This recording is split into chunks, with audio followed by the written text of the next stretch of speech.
All right, so we're recording. So again, guys, welcome to the 2020-21 Fantasy Basketball League. I got two, seasoned vets here.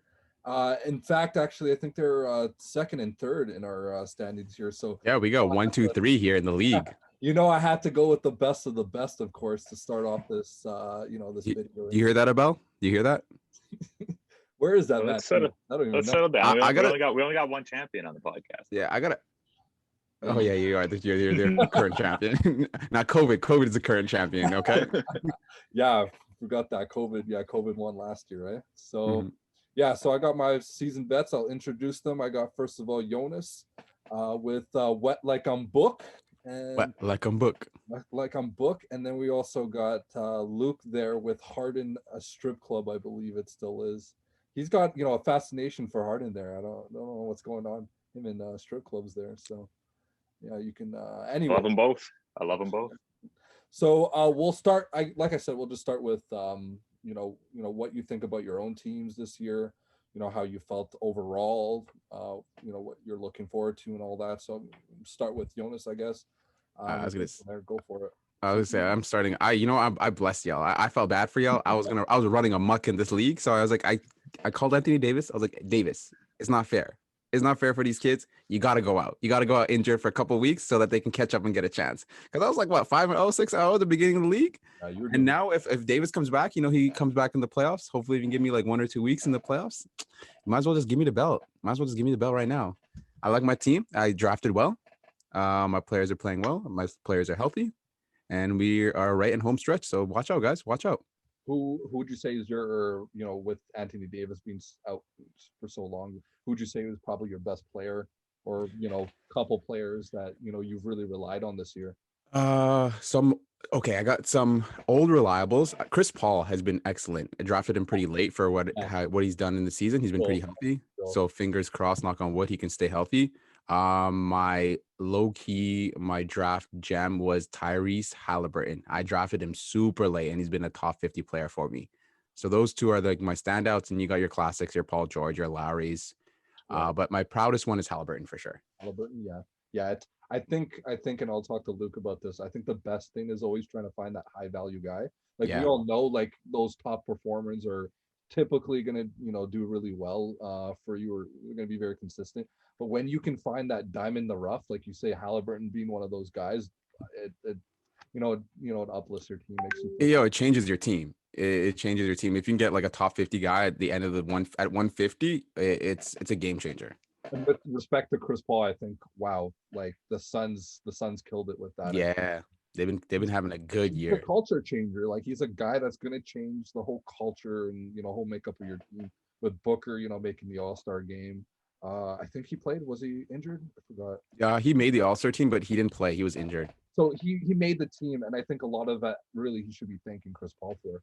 To be honest, he's a great player, of course, but I think he got really recognized this year, and I think with the team success, if I were to pick between one of those two, I might be egregious saying this, but I would have picked Chris Paul if I had to pick between those two.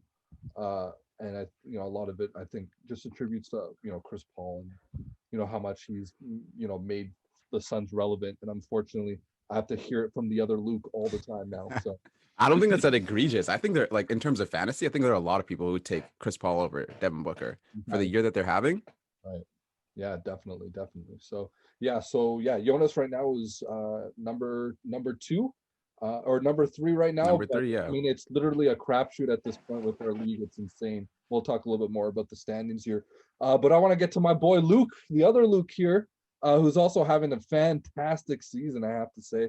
and he's right up there. He's second, and he's only one game behind me for that number one spot. So I mean, there's only 2 games left, but I'd say you're also having very successful seasons. So if you wanted to talk about your team as well, and how you felt about everything going on with your team. Honestly, I think I just got lucky. Not a lot of my players have actually been hurt for very long. And like the middle part of my draft is pretty much where I think I succeeded. Right. So Like, same thing I was gonna ask, same thing I asked Jonas.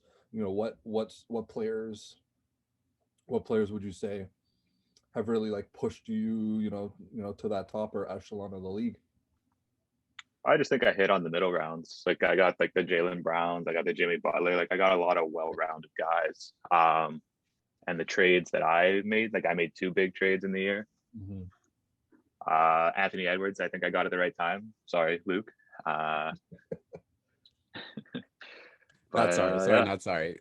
I'm not really sorry, but but Porzingis, he wanted to win a trade, so I let him think he won one. Yeah, fair enough. Yeah, that's one of the things we're not really known for in this league is making a lot of blockbuster trades, but I think this is probably the most trades we've actually made in 1 year, in a while at least. It's been a while because we're really hesitant about making trades and stuff. So yeah, Luke, I think you've definitely benefited on a few trades. I think the other trade that you made was with Phil, with that Porzingis. Yeah, that one I don't talk about too much. That was a good I trade. think it was a good trade for both of you. I won that trade too, but I felt bad because it was he basically got Mitch Robb, and then Mitch Robb got hurt. Oh, right, Right, within and that week. You can't predict Yeah. injuries, right? So injuries is one of those things you can't really predict. So yeah, definitely. That's fair. So yeah, you guys talked a little bit about your teams. What I'm gonna do is kind of share my screen and show you guys kind of the standings here. Anything you might have noticed about any like particular teams or any comments you want to make. We can also talk about, for example, predictions of the playoffs as well in this. But I'll just kind of talk and a little bit describe. Let's see if I can share my screen here and describe the standings here. So you should be able to see my screen. I don't know. Can you guys see my screen and my zoom in here? Yeah. Yeah, we're good. So yeah, so we've already talked about 1, 2, 3 here. Myself being number 1, Luke being number 2, and Jonas being number 3. Number 4 we have Francis. Number 5, 7 and 5, or number 5 in this case with Luke, we have 6 and 6. Hamas was 6 and 6 at number 6. Number 7, Abel. Number 8, we have Phil. Number 9, we have a new entry actually is Simrat. The other new entry, I believe, who was it? No, just Simrat, right? Yeah, Simrat. Yeah, just Simrat. Entry. And then number 10, we have thou, who will not be mentioned in this case, but we got Mina at the bottom there. So that's kind of what the standings look like. But the thing to notice is really the games behind here. So the GB, it's been really tight, almost throughout the whole year. It's literally been decisive. Like it's been between a game or two. Where I think this is the closest it's ever been. Things are going to be shaken up quite a bit here. So yeah, I just any thoughts that you guys have about any particular team that you see there, any predictions you have. I don't, Jonas or Luke, you guys can pretty much just have a conversation here. Talk about. I was gonna say, like, first off, like Francis coming, who was like 0-4, and then came back, made a run at it. Now he's like 7 and 5. That's like a surprising take. It's just surprising how close it is. There are teams that like got off to a fast start and then kind of slowed down a little. Teams that had started off really slow, even Tomas's team started off slow and made a run at it, and then it's kind of like in the middle now. I think like this is one of the only years you can kind of look at 1 through 8, and if anyone won, it wouldn't surprise me. Yeah. Yeah, I think there's a lot of teams that are really solid. That maybe Tomas's team would surprise me if he won, but everyone else's team would surprise me if they won, because he lost a couple guys. He lost LeBron, he lost LaMelo, so like he's in a tough place. That's a big loss, LaMelo, right there. Yeah, that's a sneaky. I think it might be like one of the draft picks of the year. Like LaMelo, like he got him pretty late. Yeah. Oh, 100%, absolutely. Like when you think of LaMelo, I think he would have turned it up a little bit more the last couple of weeks, leading to the playoffs. So I think that might that might, I don't know, it's fine margin, so that might really, we'll see. I mean, I have the narrative already. Sorry, Tomas, but I've never really respected your team. I gotta give you a little bit of props. You're doing well. Like, if I'm being real, but I gotta keep up with my, my narrative here and shit on you. So we'll keep it up. He picked his lane. He picked his lane. He's like Max with Tom Brady. His hatred for Tom Brady is the same thing as Habin's hatred for your team, Tomas. Straight up. What about you, Luke? What are you thinking just overall first before we'll talk predictions or anything like that? No, I think Jonas had it right. I think Yeah. I 1 through 8 pretty much. If anyone won, I wouldn't be surprised. Francis's team is actually a little scarier than I think people give it credit for. Yeah, I agree. Yeah, for sure. I think it's gonna come down to health. Like what teams are healthy, Sure. what teams get like screwed over by COVID, and then just who you verse, like what matchup you get faced up with. Which is, it's especially with this year with COVID. I think COVID's kind of like the variable that you just can't predict. Oh, 100%. Yeah, 100%. This year has been really strange with, the amount of players that have been out for almost anything at this point. So yeah, it definitely, that's going to be a contributing factor as well.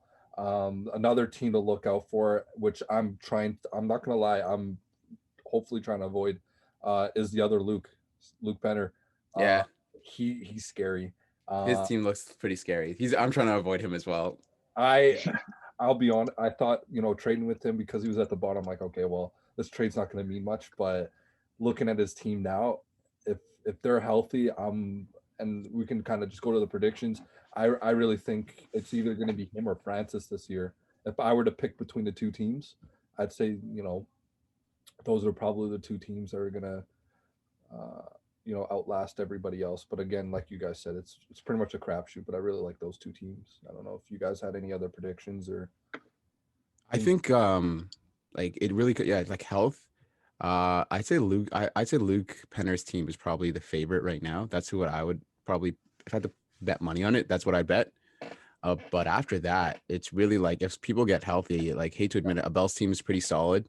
No. Take it back. Take it back. No, it's all right. You got the guys who are underperforming, but if Trey Young goes on a hot streak and then Steph Curry comes back and goes on a hot streak, that's a scary team.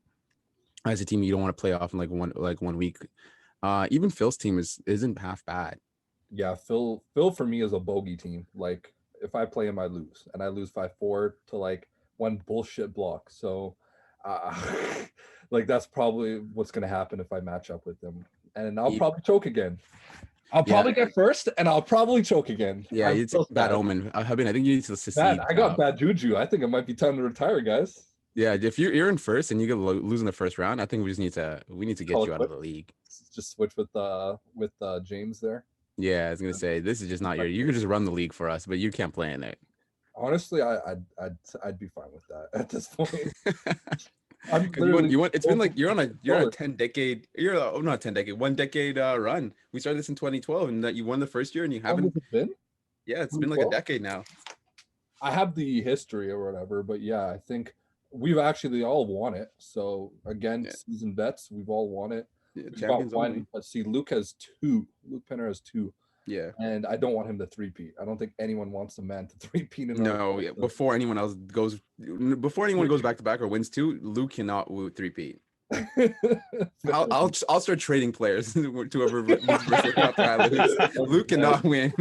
Yeah, no, 100%. So yeah, I mean, other than that, if you guys have any like clothing thoughts or anything that wasn't talked about, but again, this is just one of those things I'll probably continue to do. I think even next year, just once every 5 or 6 weeks or something, get someone on just casually and join the. Yeah. Any closing thoughts? I don't know if you had anything to close on that. Simrat's making the playoffs. No, I don't think so. That's he's got it. No, he's got it. You think so?